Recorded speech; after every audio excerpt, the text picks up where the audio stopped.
Hey guys, this is Wolfie D from PG-13. Check out my podcast, Live and in Color with Wolfie D, every Monday at noon. We're talking Memphis, we're talking ECW, WCW, WWF, everywhere that I've been. We even have some great guests, some Hall of Famers on the show with us. Every Monday at noon, Live and in Color with Wolfie D.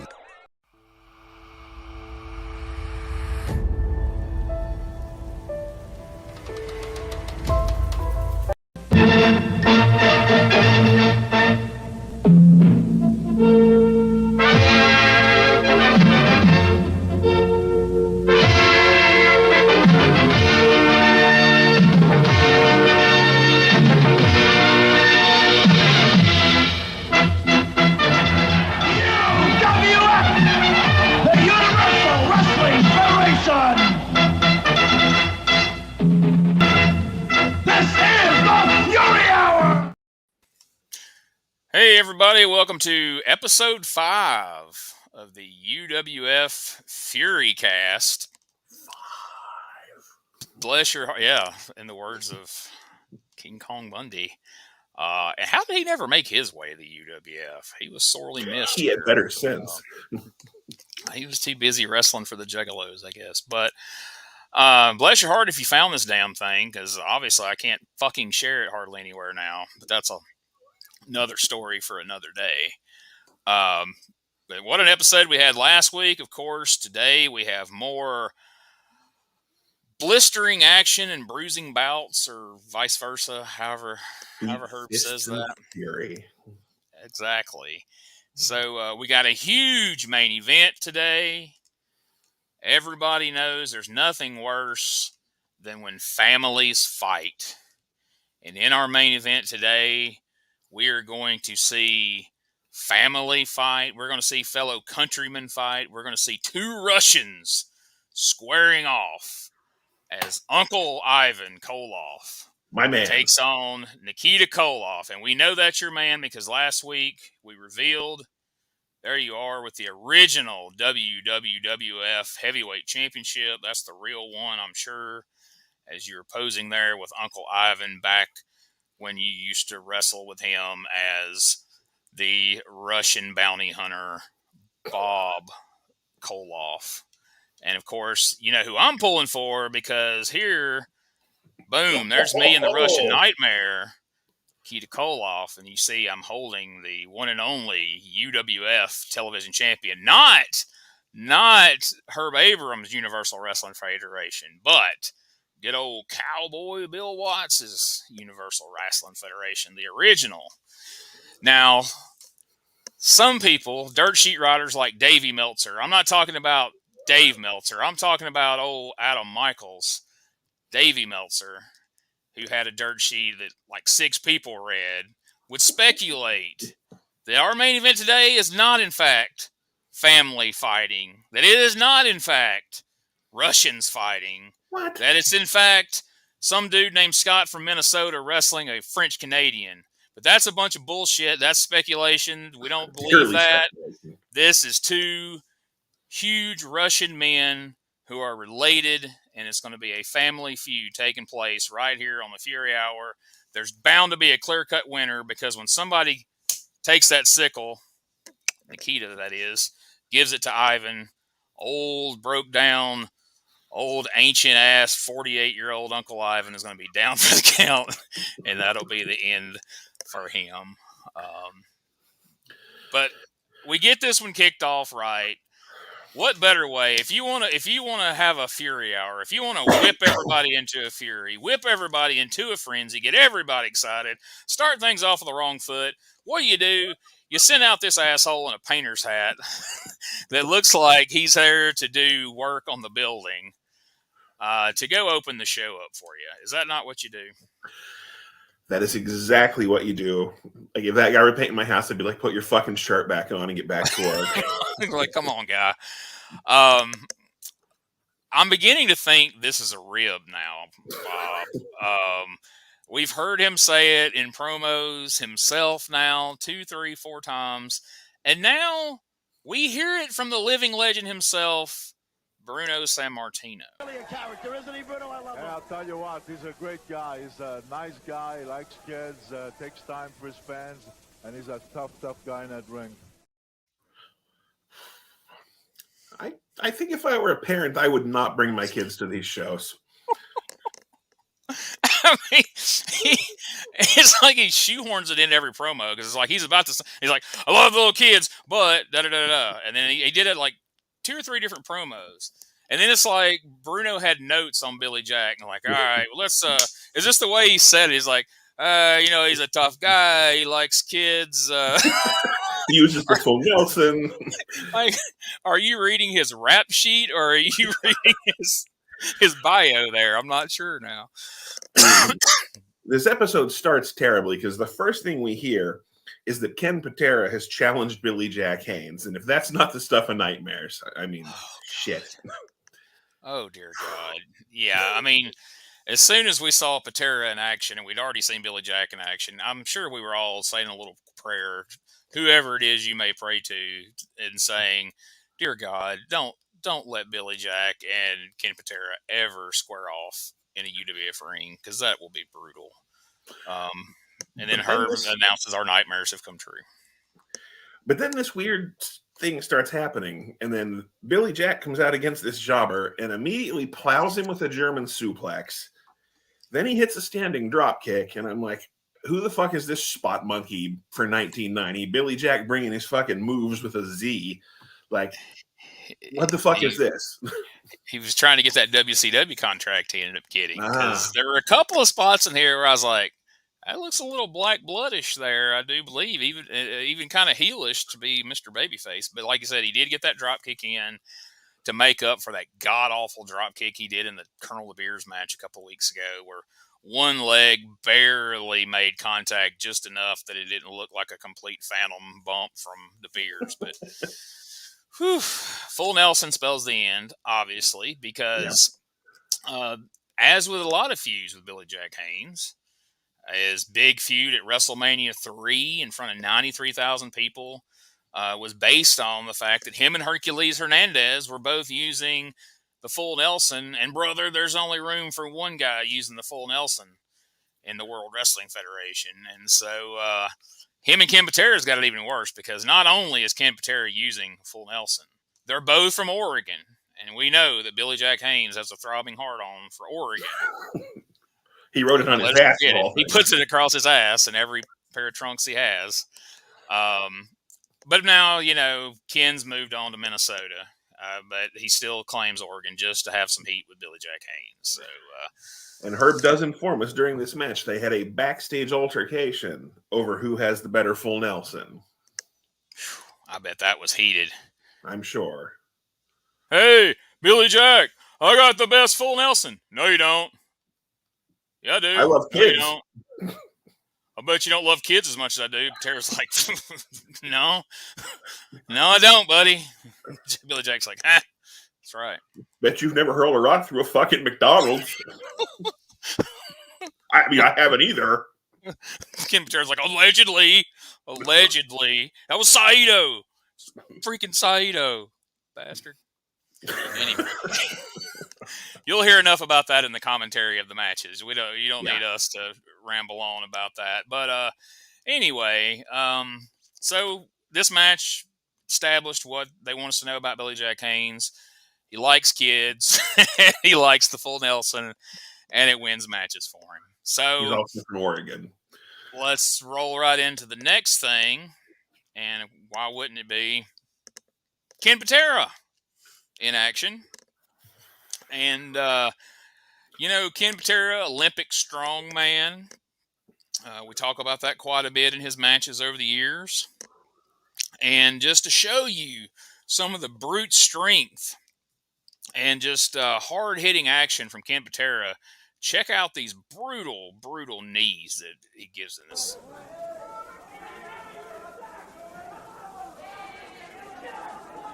When watching Ken, he uses that knee a lot throughout his matches. Yeah, he does. But look at those powerful legs. That's right. And they're both originally from Portland, Oregon.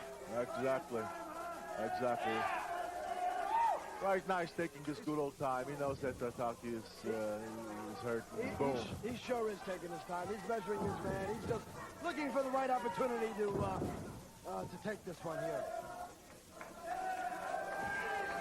Well, I think we're going to see the full Nelson right about now. Yes. That looks like it may be a submission on a Oh. You better believe it. In fact, the referee better break it. Better break right now because Taki is out. Now, come on, ref, make him break. Okay.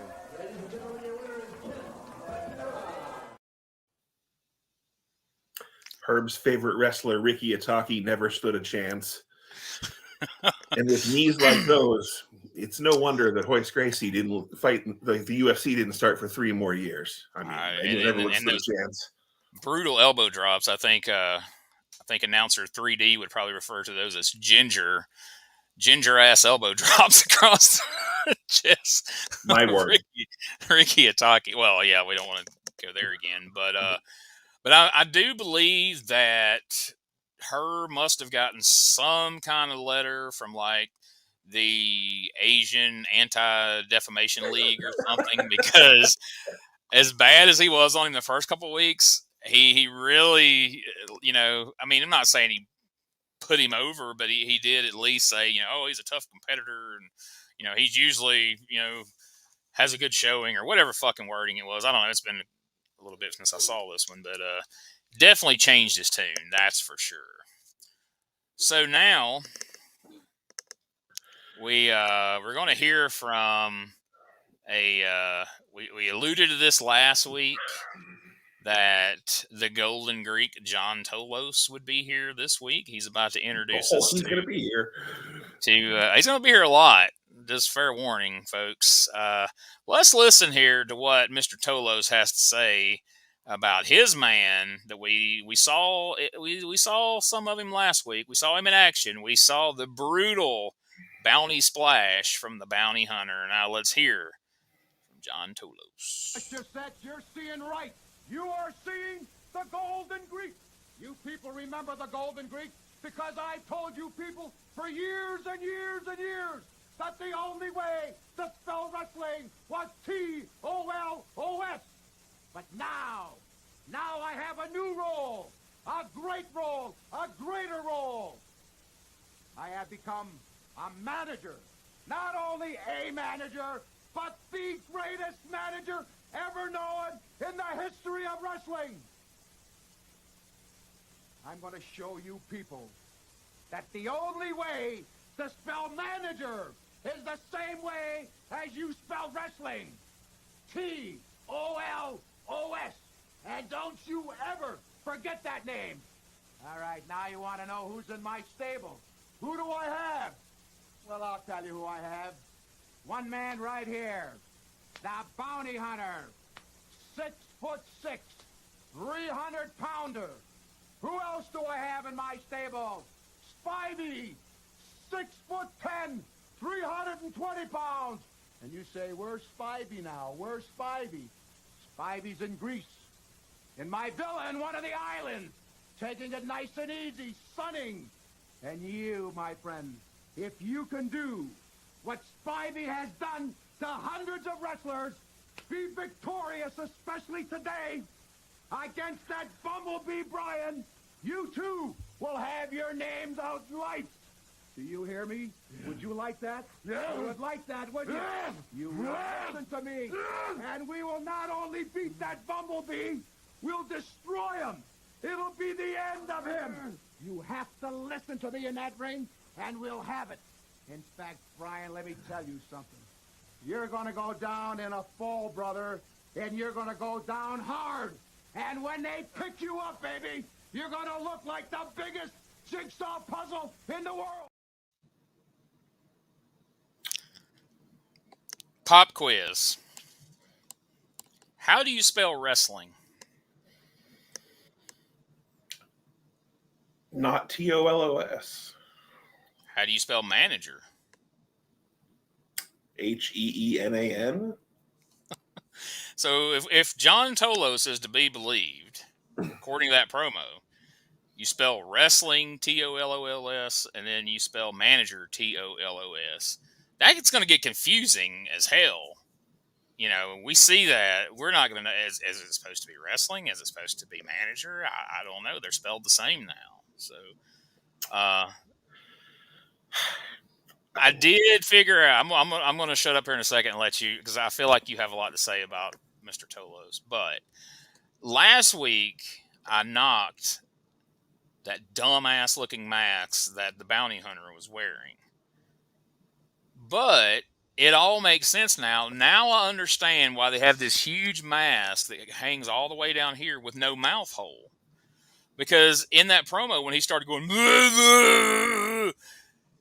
all the spit that would have came out of that mask, it would have killed kayfabe. We would have known that was clearly Spitball Patterson under that mask. So that was to protect his identity. So on that note, I guess it's pretty smart thinking on their part to use that mask. But the floor is yours. Please speak to us about Mr. Tolos.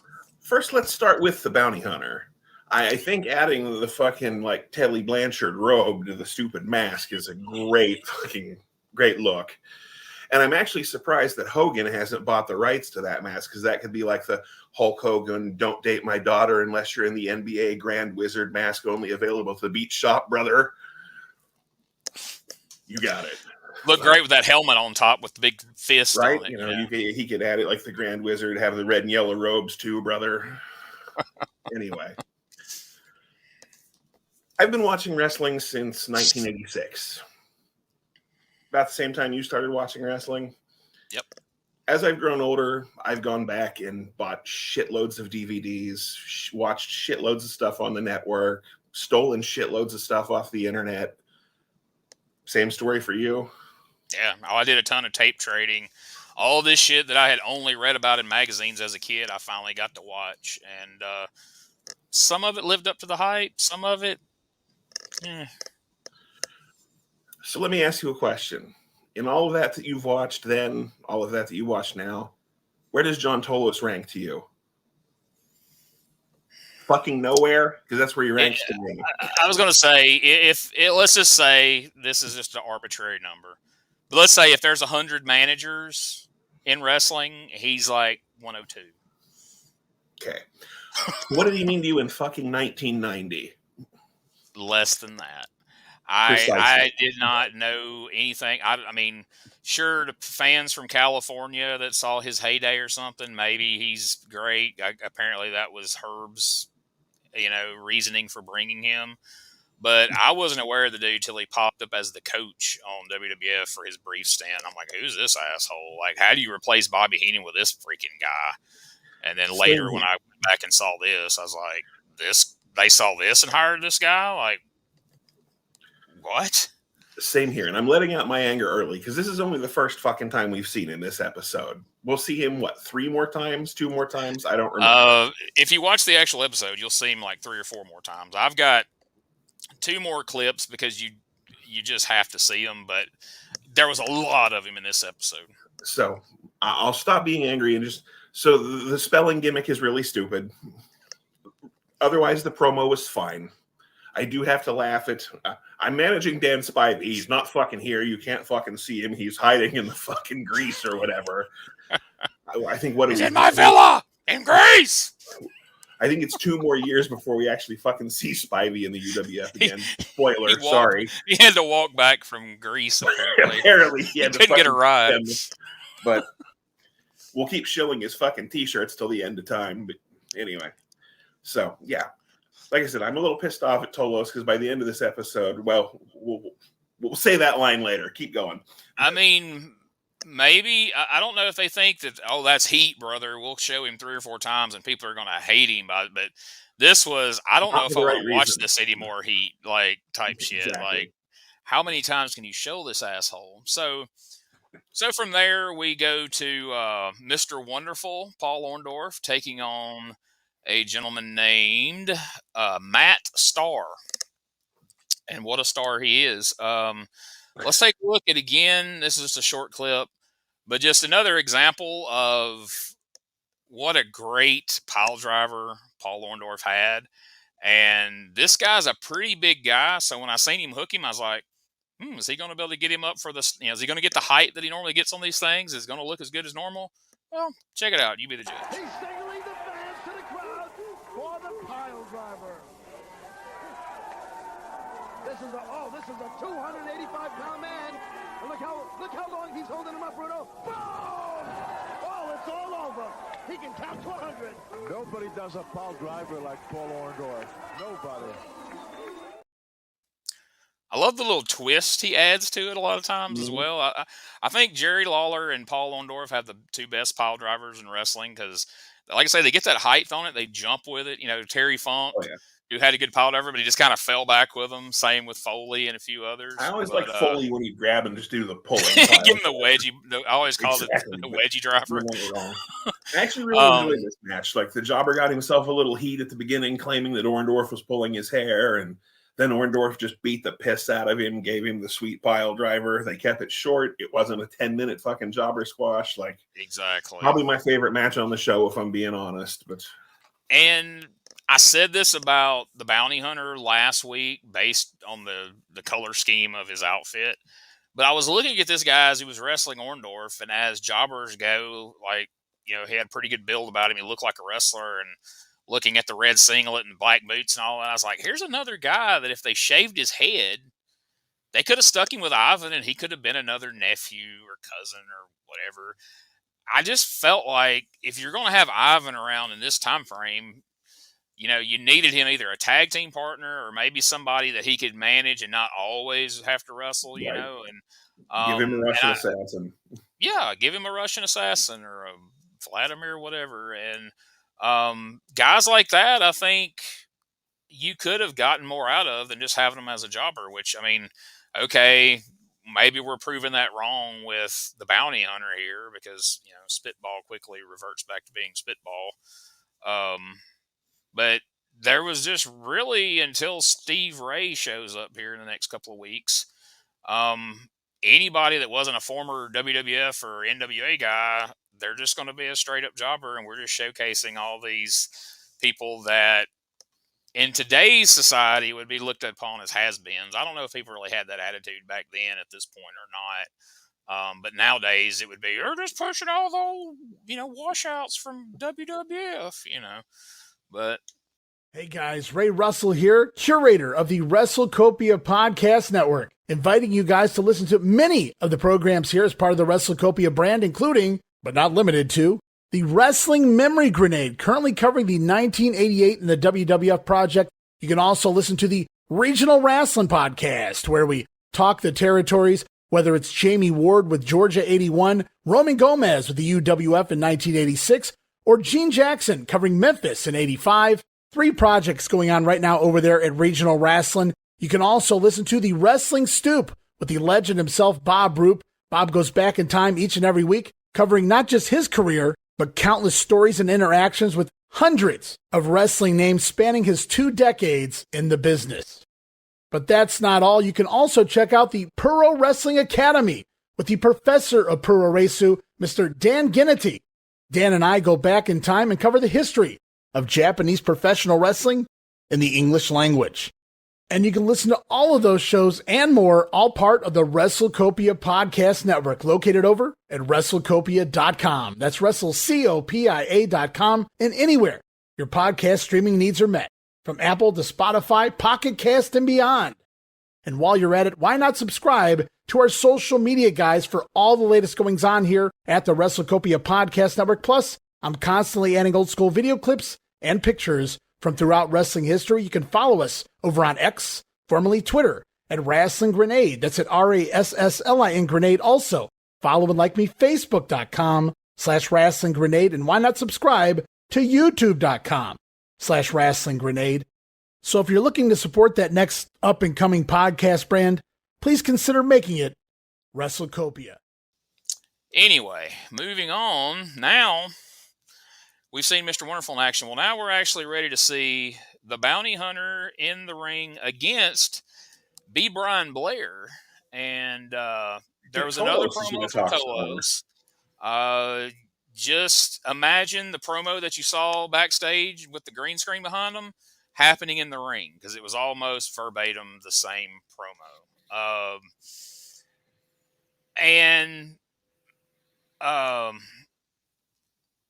Yeah, so that's the part you're missing here. But like I say, B. Brian Blair had a little surprise for us here.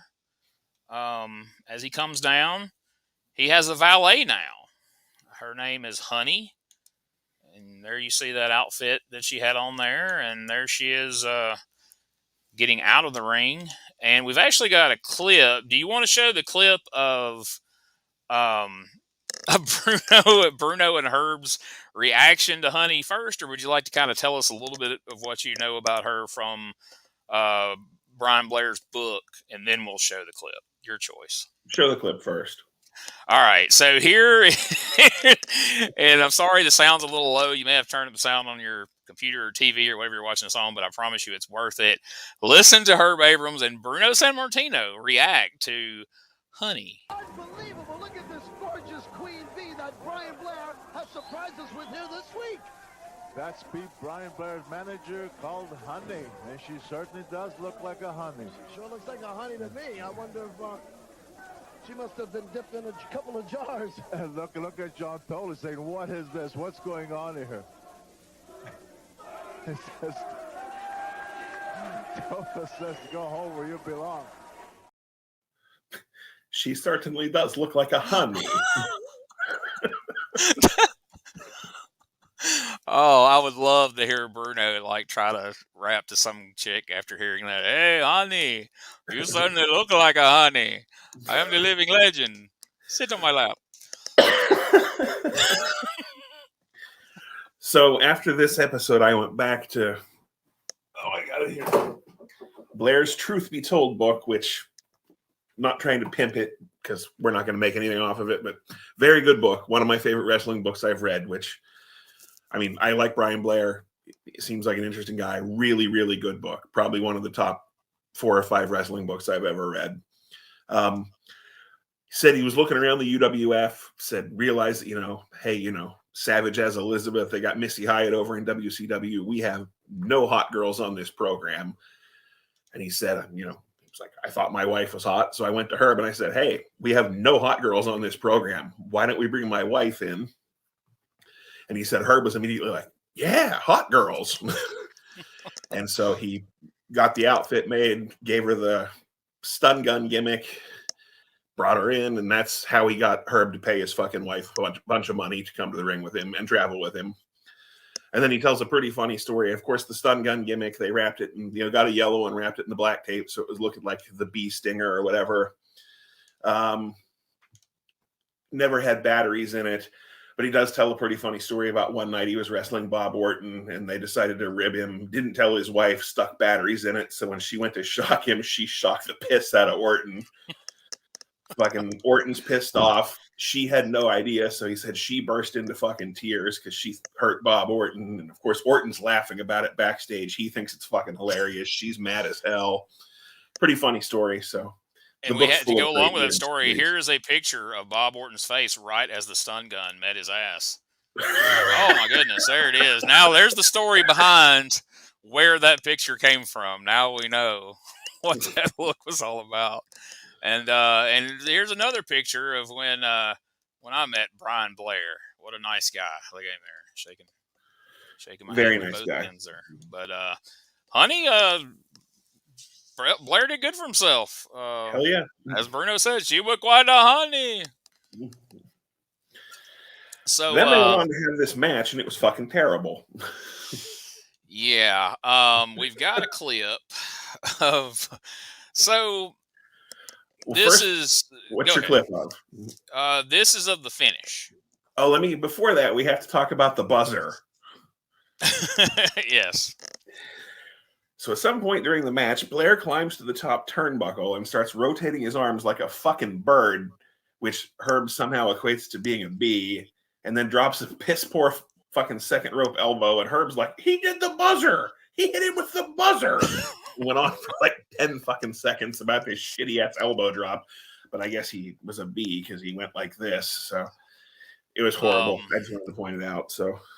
Monsoon. So he used to do that in the Killer Bees tag matches. There would always be a spot where they were switching out, and Brunzell would hold their arm, and Blair would go up on the ropes, and he would do that shit, and Monsoon would always go, "Oh, a little B action there from B. Brian Blair," and you go pick whatever random Killer B match you can find on the network out. And if Monsoon is calling the match, I promise you Blair did it, and I promise you Monsoon will either say a little B action or a little buzzing action from Brian Blair. It was a staple of Killer B matches. But you can tell that, like, it clicks in Herb's head when he says something like that, and he thinks it's a good, like, he's just named something, because he'll say it 2 or 3 more times, like, the buzzer, yeah, like, it's, yeah, the buzzer, that actually makes sense to me, anyway, and now it's going to be said every freaking match, I'm sure. But no, what I was going to say is we're going to look at the finish of this match, convoluted as it is. Again, their booking of UWF is questionable at best, but I thought that, okay, well, maybe they're going to try to do something with this bounty hunter gimmick. You know, they're giving Tolos all this freaking time, so apparently they're going to do something with him. Spivey's off in the villa in fucking Greece till God knows when. So I figured, hey, maybe we put bounty hunter over in this match because Tolos is going to interfere. Bounty hunter goes over. Now we've got a reason they can have another match in a couple of weeks. And then, you know, then they can use the fucking stinger gimmick. And then Blair can go over there. But no, we don't have patience for all that. We're going to do all of it tonight. We're going to have Tolos interfere. We're going to have old girl interfere. We're going to look like Blair's got it lost. And then, well, here you go. Let's just take a look. I don't want to spoil it for you. Yes, he is. Yes, he is. No, see? Very powerful guy. Oh! Oh! The referee just got knocked down. Jesse Hernandez is knocked down. He's hurt. The bounty hunter. Oh! Brian catches him with a knee to the midsection. They're both down, though. Jesse's down as well. 3 guys down in the ring. Who's going to get up? It appears as if Honey is signaling to her man. Yeah, but now, what is she up to here? Now let's see if she's going. I don't know. Let's watch this very carefully. I wonder if she's going to hand that prong to Brian. Jesse is still out, Bruno. Jesse's still out. The Scorpion! Brian Blair has put on the Scorpion. In comes John Tolos. Here comes Tolos. Smacks him with the shoe to the back of the head, man. This is totally uncalled for. This is what I was afraid of, Bruno. And the referee's still out. The referee's nothing can do about it. Bounty Hunter has gotten up. Look at this. Look at this. The Praga has been used. 2, 3. The winner, B. Brian Blair. Wow. What a move on the part of Honey. And look at Tolos.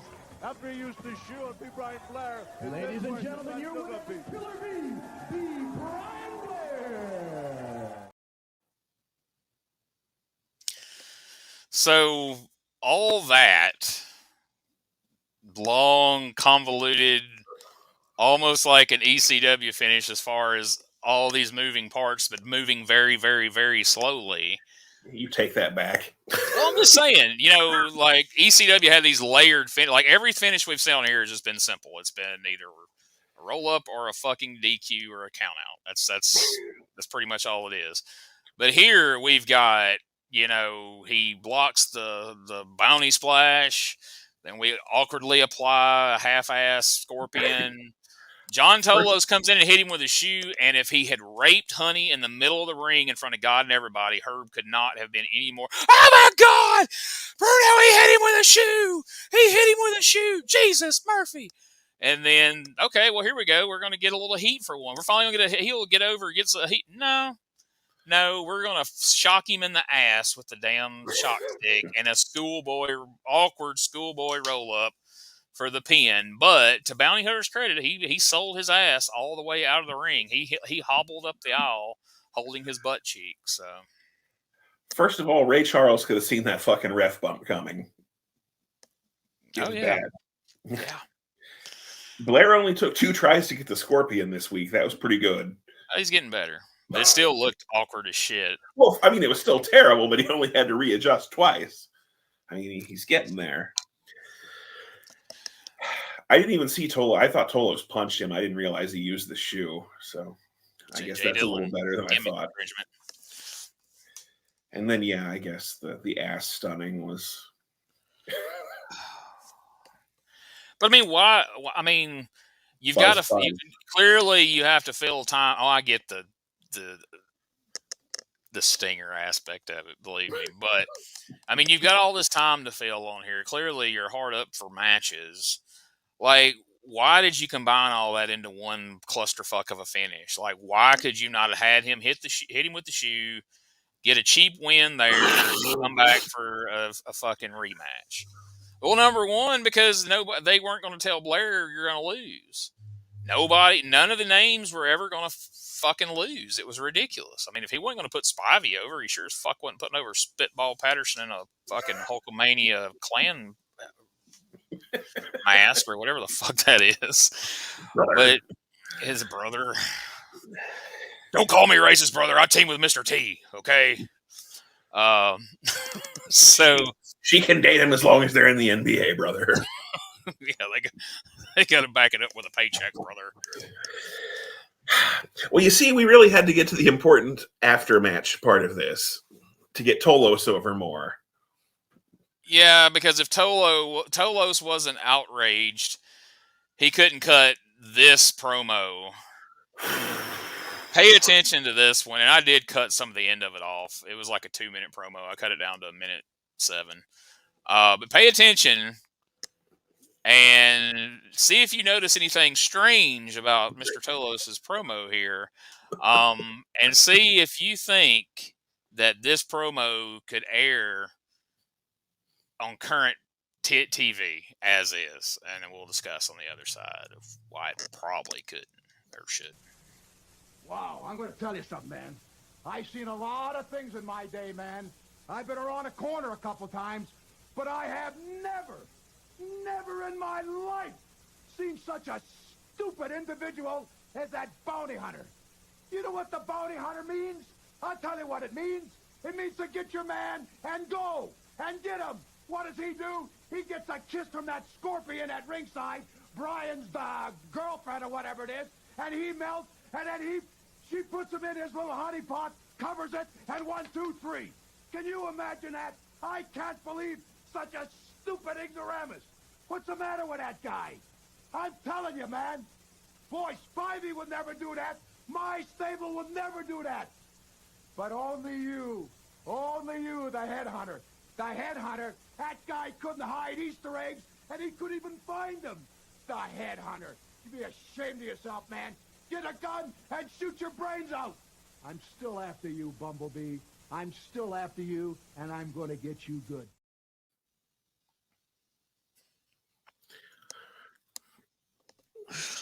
First of all, we tries to mention that he stomped on the bounty hunter after the match. Yeah, he stomped on the bounty hunter after the match. And then first of all, he tried to use the old phrase, "I've been around the block," but he says, "I've been around the corner." So right out of the gate, we're already screwing up our old. Then he screwed up he couldn't about hiding his own Easter eggs and then not being able to find them. But I think he fucked that up too. Yeah, he goes, he can't even hide Easter eggs. He can't even find them. Then he called him the headhunter. Yeah, then he goes, bounty hunter. Bounty hunter means going after him, getting on them or getting after them or some dumb shit. I'm like, what? And then he changes his name to the headhunter, and that's when he says that about he couldn't hide Easter eggs and he couldn't find them. I wish the fucking headhunters were here. This should be a lot more entertaining. And then the best part is he suggests suicide at the end. Just take a gun and blow your brains out. Which is what I wanted to do after watching. Yeah, we're all wanting to do right now.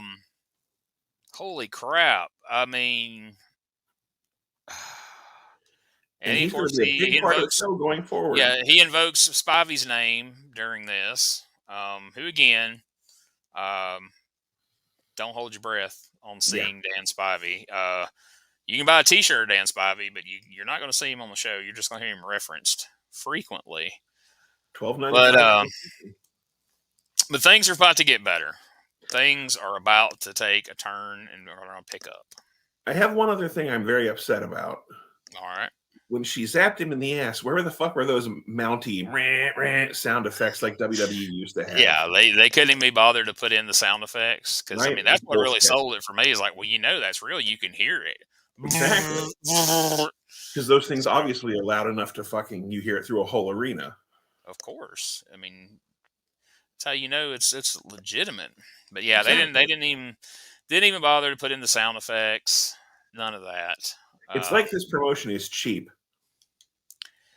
Almost. It's almost like that. It's almost like they have a bunch of random college kids that aren't getting paid doing their production for them. It would be like if they had a guy portraying some kind of ancient warrior and he had a cheap-looking helmet.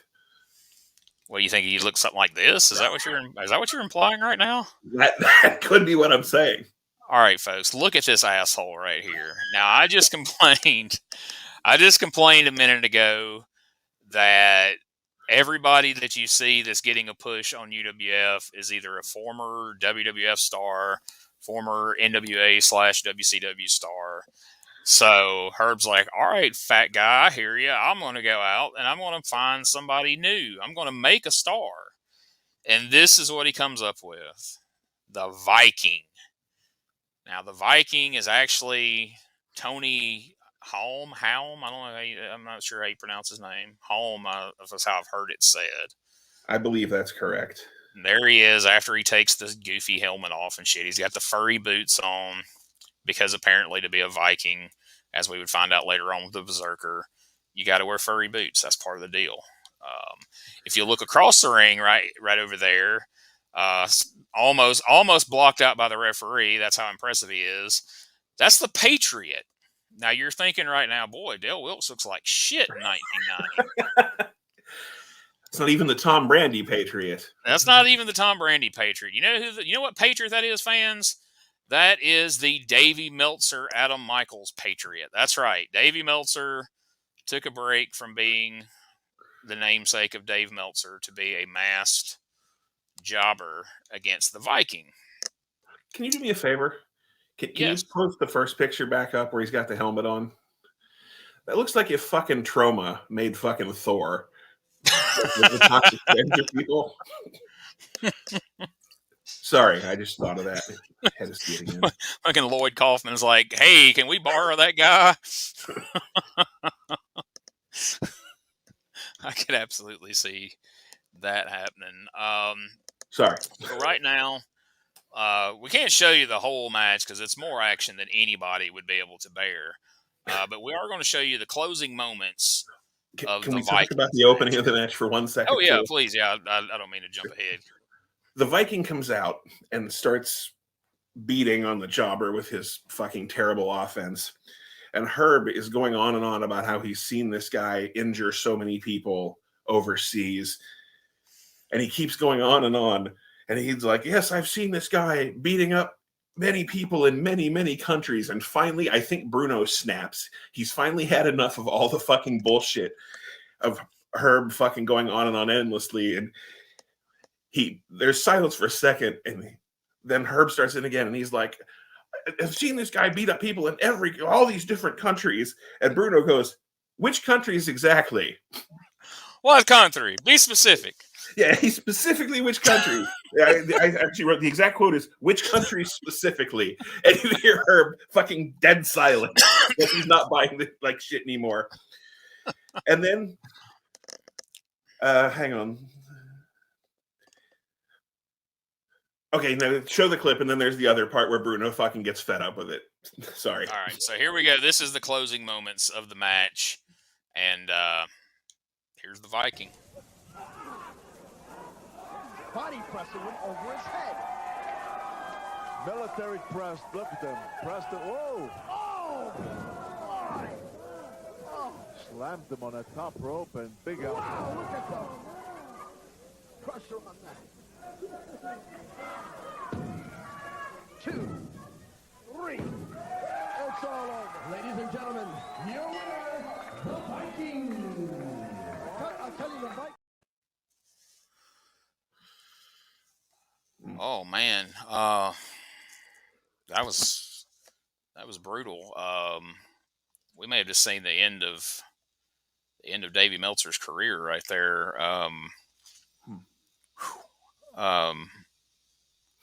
I was gonna say something funny, but I don't think this is the appropriate time.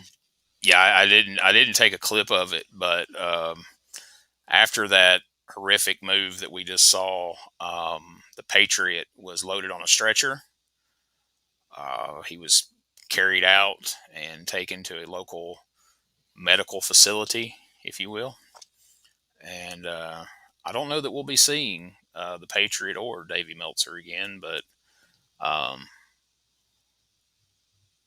we probably will. So go ahead, tell you're funny, and let's can't grieve forever. We got to keep this show moving.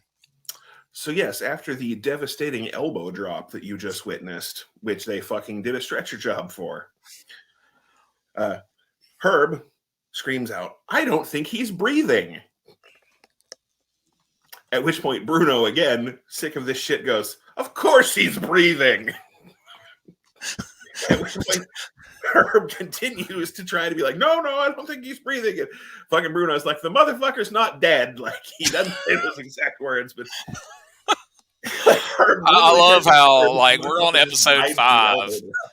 We're on episode 5, and Bruno is already getting to the point of like, okay, like, I'm playing along with some of this, but like, I'm not going to sit here and just keep letting you say that you've seen this asshole wrestle in a bunch of different countries.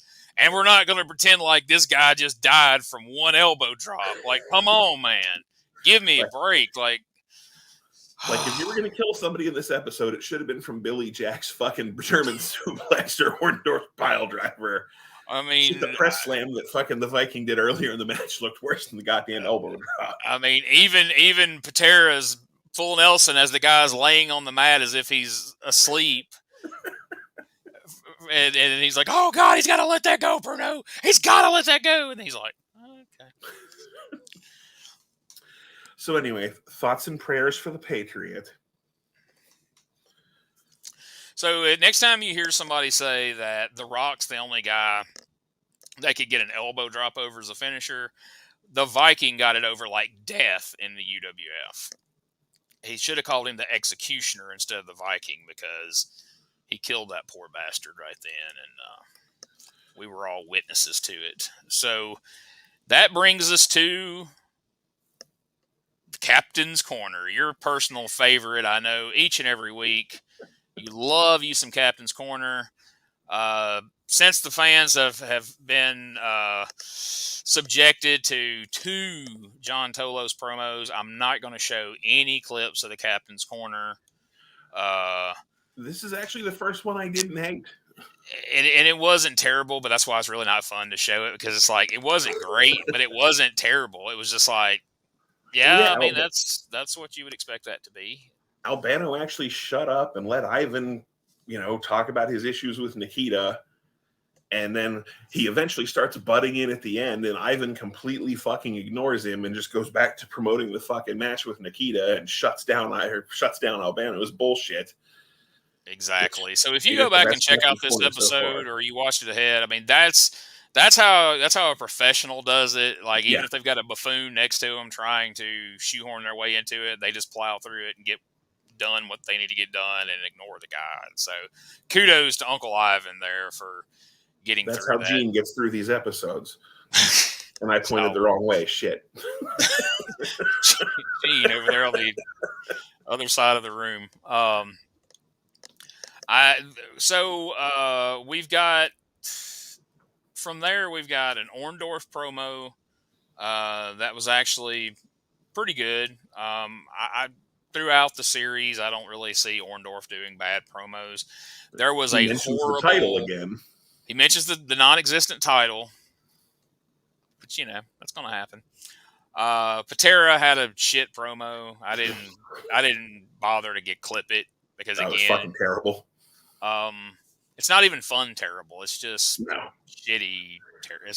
My note says Patera rambles one out. So I was never a Patera fan, but I really did not remember just how shitty and boring Ken Patera was until I started back watching this, and I was like, God bless. Like, his not, early 80s heel stuff when he was just like the muscled up, like, I'm going to fucking kill you guy. oh yeah. Like, that's totally watchable. And like, even when you've talked about, like, when he first came back and like tried to fucking kill Bobby Heenan with that belt, for a few weeks he was watchable till he got hurt. But yeah, Did I talk about last week? I had it noted, but I think we kind of got in a hurry towards the end of that episode. And if I've already said this, then just cut me off and tell me to shut up. But like, so Patera and Saito, as has been well documented, go to prison.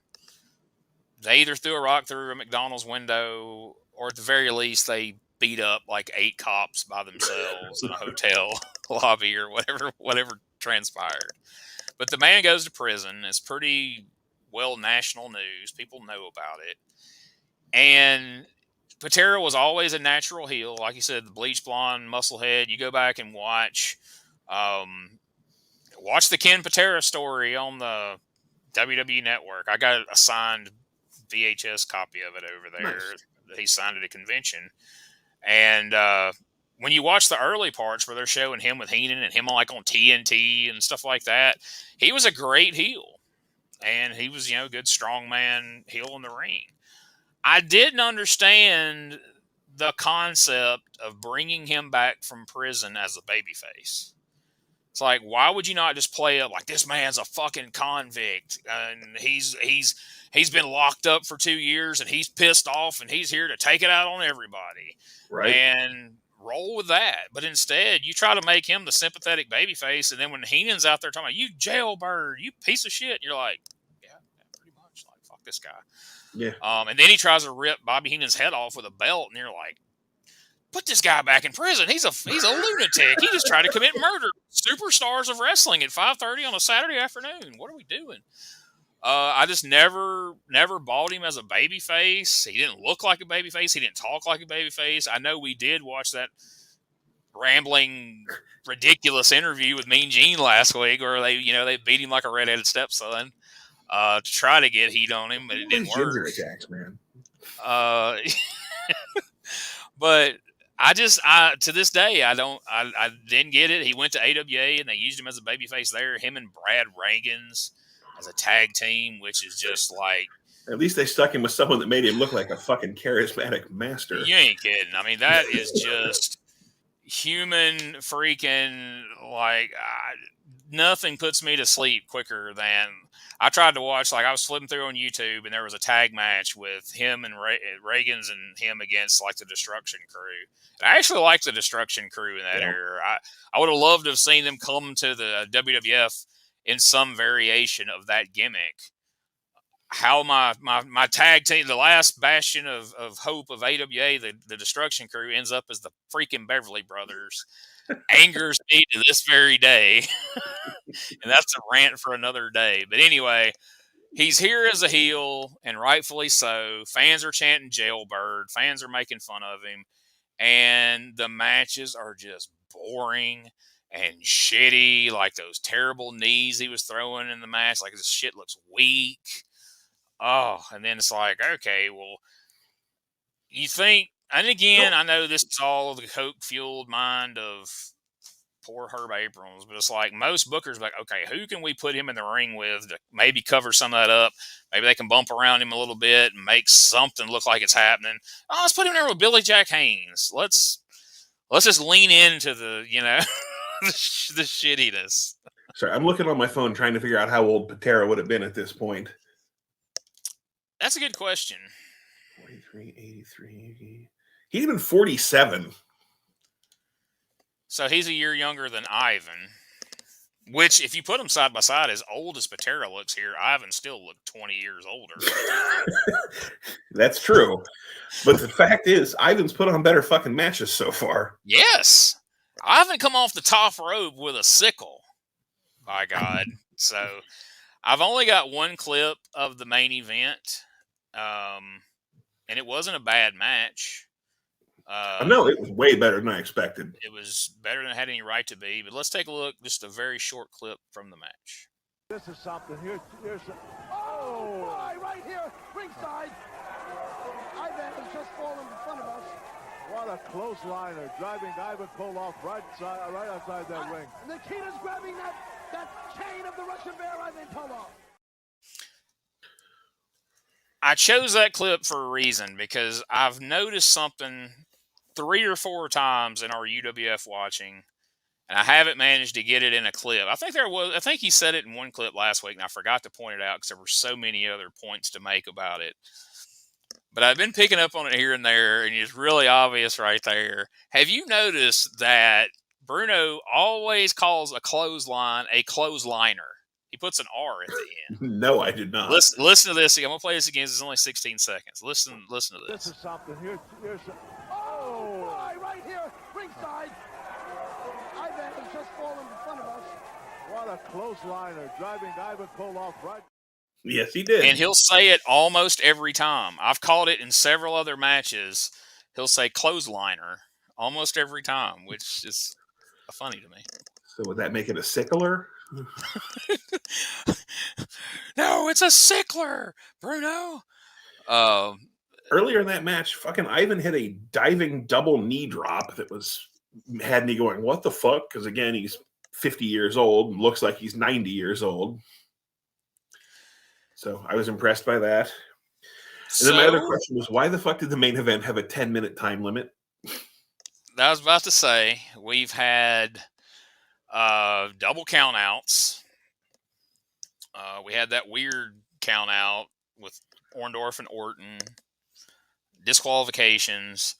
Here, there's a figure 4 happening, and we think, well, he didn't see him submit, but he must have. Oh, it's a time limit draw. Now, there was not a time limit announced before the match. No. There was no 2 minutes left in the match, 2 minutes left to wrestle. It was just an arbitrary. We're about out of time. Time limit draw. Which, I mean, granted, we've never mentioned time limit so far, so it would have been really odd if Herb were like, Bruno, there's a 10-minute time limit in this match tonight. Oh, yeah, the 10-minute time limit? Oh, okay. That would have been a real telltale sign, but like I said, it was a pretty good match up to that point. Yeah. If you'd had another Russian in I-van's corner, he could have interfered or something, but I guess we would have bitched about that as much as we would a random time limit draw. But the streak continues. We have yet to have a clean finish. We're episode number 5, and something else I've noticed. You know what we still haven't had yet either? What's fucking that? Tag team match. Wow, you're right. There has not been a single tag team. How have I not noticed? Sorry, I didn't mean to get all choked up. Noticed that. Wow, that's interesting. But we have not. You're absolutely right. No tag matches up to this point. All right, so we're going to start keeping count. We're on episode 5. How many episodes in will it be before we see a tag match? I know one potential one we have in the works, but I don't know when it actually happens, so I won't speculate. And then they announced next week's main event, and with that, I'm going to go ahead and put my resignation in on this podcast. Well, I'm going to give you the honors of announcing, if people haven't already guessed, what next week's main event is going to be. We're going to see the historic Battle of Oregon, the Battle of the Full Nelsons, the Battle of Staying Fucking Awake, as Billy Jack Haynes and Ken Patera are going to fucking wrestle, and we're unfortunately going to have to sit through it. So since when they announced that, they should have immediately played a clip of Tolos going, "I want you to take a gun, put it to your head, and blow your brains out," because that's essentially the same difference. Actually, no, I was going to give you the honor of choosing, but I'm going to pick because I don't want to get stuck with Ken Patera. I picked Billy Jack Haynes to win that match. Well, if I haven't already said, I'm such a fan of Ken Patera that I'm more than happy. And, sadly, until I started watching these shows, if you'd asked me independently from this, before we started watching UWF, you'd have been like, who do you pick between, who you like better between Ken Patera and Billy Jack Haynes? I'm like, well, first of all, I'm not a fan of either. But I do remember having that video and getting it signed at a convention and thinking, Ken Patera was pretty big deal back in the day. But having watched the more recent stuff, and I'm sure I stand alone in this. I don't know that you really chimed in, but I expected Billy Jack Haynes versus Colonel the Beers to be the worst abomination of a match to ever take place inside a ring. And it wasn't horrible. It was not good. It was not in my top 1,000 matches, but it was not as horrible as I expected it to be. So that gives Billy Jack a little bit of credit. But I got a feeling whatever we have said the worst match so far of the Fury Hour has been, and I don't recall what. Yeah, I'm not match we've sure. Saddled with that. I got a feeling that Ken Patera versus Billy Jack Haynes is probably going to set a precedent for horrible matches that may never be surpassed on the Fury Hour unless we have a rematch, God forbid, somewhere down the line. I mean, I think the best thing we can hope for is like a fucking 2-minute double count out, but if we could get the old Bill Watts, we're out of time. You have to tune in next week. I was gonna say, if they keep this sumbitch under 90 seconds, I'll give it 5 stars. So, which was your favorite John Tolos promo in this episode? I couldn't even get that out with a straight face. First one. All right, folks, that's going to be it for this week. Join us for an exciting main event. Okay. Who was the guy that wrestled I-van Koloff this week? Nikita Koloff! And remember, folks, you spell wrestling Tolos. But remember, you also spell manager Tolos. And you spell pissed off B-O-B right now. Hey, folks, before we get out of here, I'd just like to take a moment to tell you we appreciate you checking out the podcast. And if you would, do us a favor, subscribe, rate, and review the podcast wherever you're listening to this right now, wherever you're watching it. If you'll just take a moment to either subscribe, to rate, and review, let us know what you think. We hope you're liking it. But even if you're not, let us know what you would like to see changed, and we will take that into consideration as we move forward. So we really appreciate any feedback we can get. Also, we just want to say how proud we are to be a part of the WrestleCopia brand of wrestling podcast.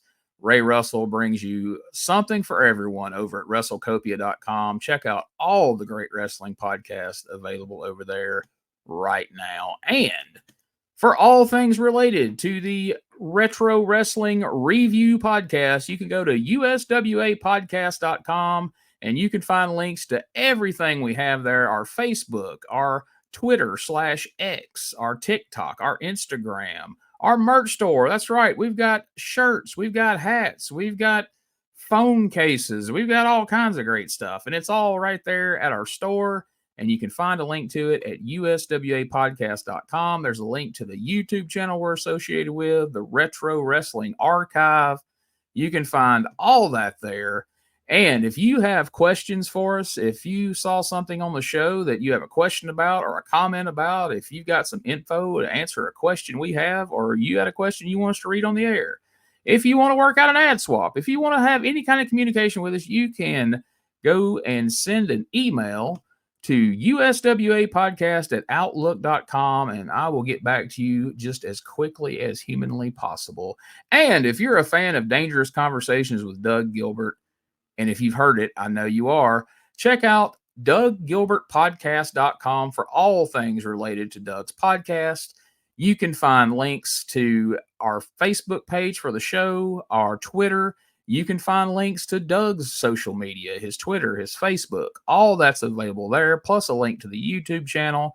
And if you have a question for Doug you would like for me to ask him on the air, you can send that question to DougGilbertPodcast@outlook.com, and we will get it added and it will get answered in a future episode just as quickly as we can work it in.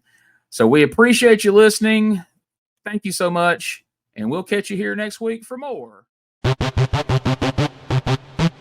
Ladies and gentlemen, welcome to Give Me Back My Pro Wrestling, the podcast that's based on the old school but can still help you find the good stuff from today.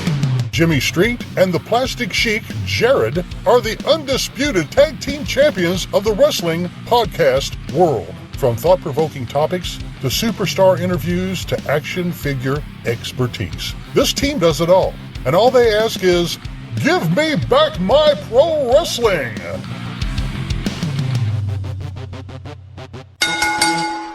Every other Thursday, wherever you listen to podcasts. This is Wrestling Nostalgia, the podcast that dives into wrestling history. Hey, wrestling fans, I'm Dave Dynasty, and if you enjoy podcasts that are knowledgeable and history-driven, then Wrestling Nostalgia is for you. With great guests and fun interviews, there are over 200 episodes in our archives. We chat with several first-time guests and often cover topics not discussed on other podcasts. Look up Wrestling Nostalgia on your favorite podcast platform and visit all of our links at linktree/wrestlepod. That is linktr.ee/RASSLEPOD. And remember, wherever you go, whatever you do, be good, be safe, and keep on growing.